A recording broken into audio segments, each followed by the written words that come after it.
देखिए बच्चों, ऐसा है कि आप लोगों की तरफ से ये मांग आ रही थी कि संस्कृत में कुछ पढ़ाया जाए।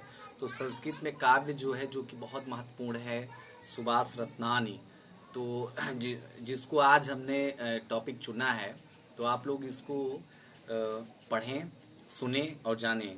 देखिए, सबसे पहला जो आपका है श्लोक, वो है भाषासु मुख्या मधुरा दिव्या गीवाण भारती तस्या ही मधुरम काव्य तस्मादत सुहासितम। इसमें आप लोग देखेंगे कि सुभाष तान जो सुंदर उक्तियों का ये खजाना है, इसमें ये लगभग ज़्यादा पूछा जाने वाला जो है आपका श्लोक है। इसमें इसका अर्थ होगा कि भाषास मुख्या मतलब भाषाओं में मुख्य, मधुर और दिव्य मतलब अलौकिक, किवाण भारती। किवाण भारती का मतलब होता है देववाणी, संस्कृत है, ठीक है। तस्या ही मधुरम काव्यम, और उसमें भी मधुर क्या है, काव्य।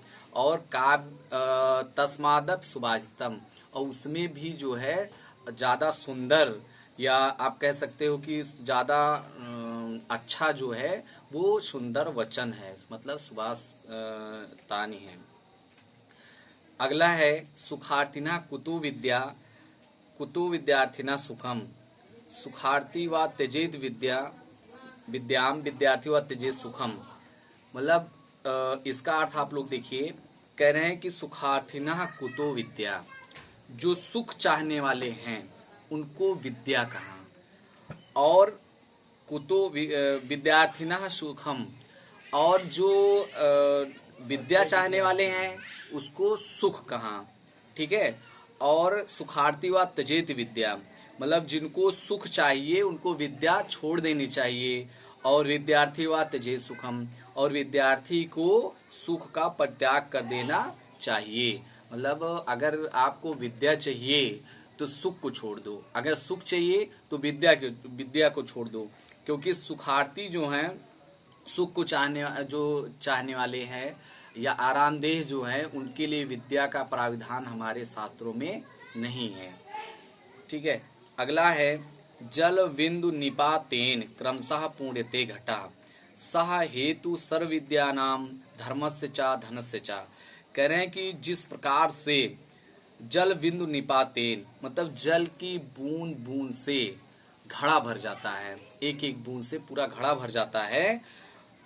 और कह रहे हैं कि क्रमशः पूर्णते घटा सह हेतु सर्व विद्या नाम।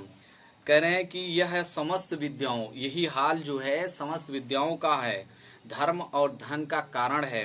अर्थात धीरे धीरे, ठीक है, सह हेतु सर्व विद्या नाम धर्मस्य चा धनस्य चा, मतलब धीरे धीरे विद्या, धर्म और धन का संचय करना चाहिए।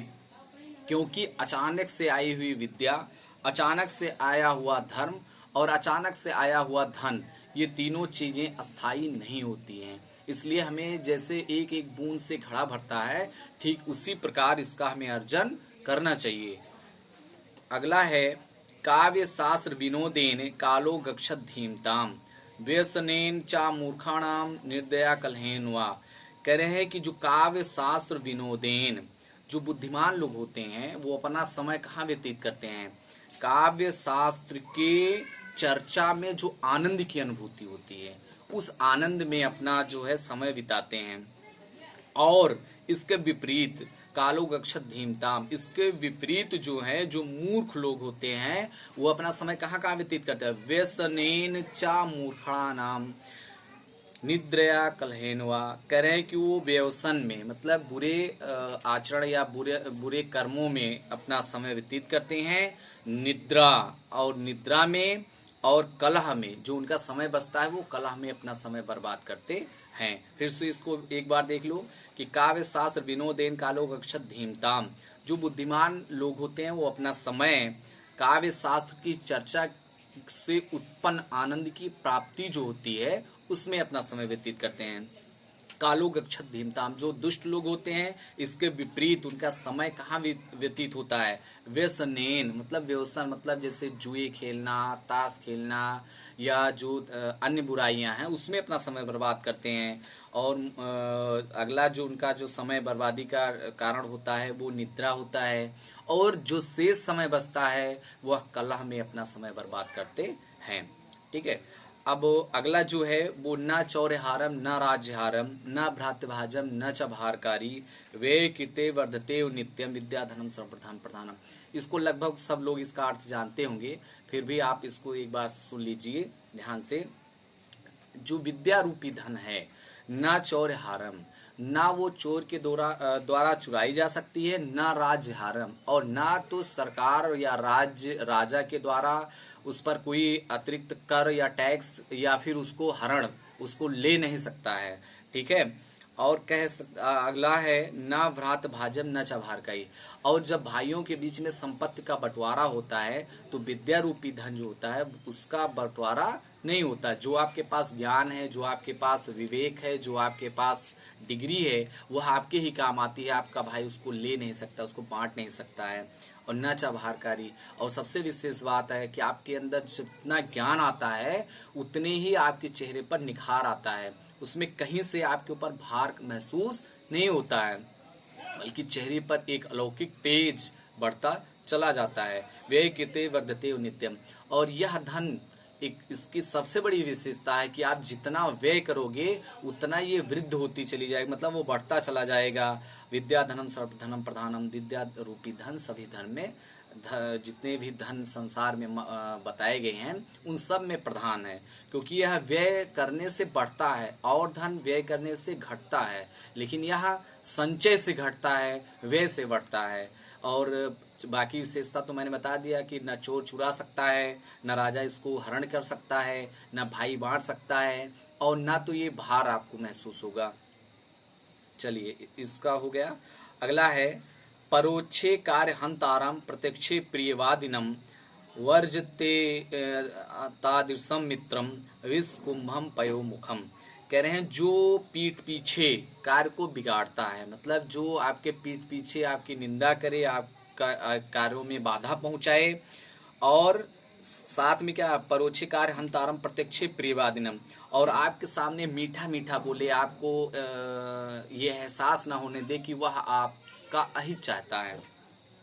वर्ज ये तादृशम मित्रम विस्कुंभम पयोमुखम, ऐसे मित्र का हमें परित्याग कर देना चाहिए। किस प्रकार से? हमारे शास्त्रों में बताया गया है कि ऐसे मित्र को हमें, जैसे कोई एक कुंभ है और उसमें अमृत भरा हुआ है, लेकिन उसके जो मुख है उसके मुख पर जो है वो विष है, तो जैसे आप पान करना चाहेंगे अमृत, तो उस मुख पर जो विष लगा है वह आपको पहले प्रतिक्रिया देगा, वो आपको मार देगा, आप विष अपना काम कर जाएगा, जबकि अमृत वह अपना कार्य नहीं कर पाएगा। तो उसी प्रकार से इस मित्रों को हमें छोड़ देना चाहिए। ठीक है।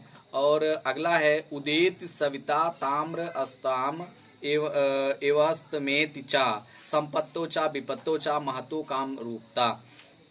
कह रहे हैं कि उदेत सविता, जिस प्रकार से जब सूर्य उदय होता है तो वह उदय के समय और अस्त होते समय दोनों समय वो लाल रंग का होता है। तो कह रहे हैं कि उसी प्रकार से हम संपत्ति हो या विपत्ति हो, मतलब हमारे पास चाहे अधिक धन आ जाए और चाहे हमारे ऊपर कोई भी परेशानी आ जाए, लेकिन हमें दोनों स्थितियों में जो है, मतलब जो महापुरुष होते हैं वो दोनों स्थितियों में एक जैसे होते हैं, चाहे उनको सुख आए और चाहे दुख आए। सुख आने पर वह अपने व्यवहार में परिवर्तन नहीं करते हैं, और ना ही अपने दुख आने पर भी अपने वो व्यवहार में कोई परिवर्तन नहीं करते, एक समान रहते हैं। जिस प्रकार से सूर्य उदय और अस्त दोनों समय एक ही जैसा होता है। ठीक है। बस आज के लिए इतना काफी है, और बाकी जो है अगले वीडियो में हम बना के डालेंगे। जहां भी आपको समझ में नहीं आया होगा तो आप लोग हमें जो है कमेंट में या फिर ग्रुप पे लिखकर भेज दीजिएगा, तो हम उसको उस श्लोक को दोबारा पढ़ा देंगे। धन्यवाद।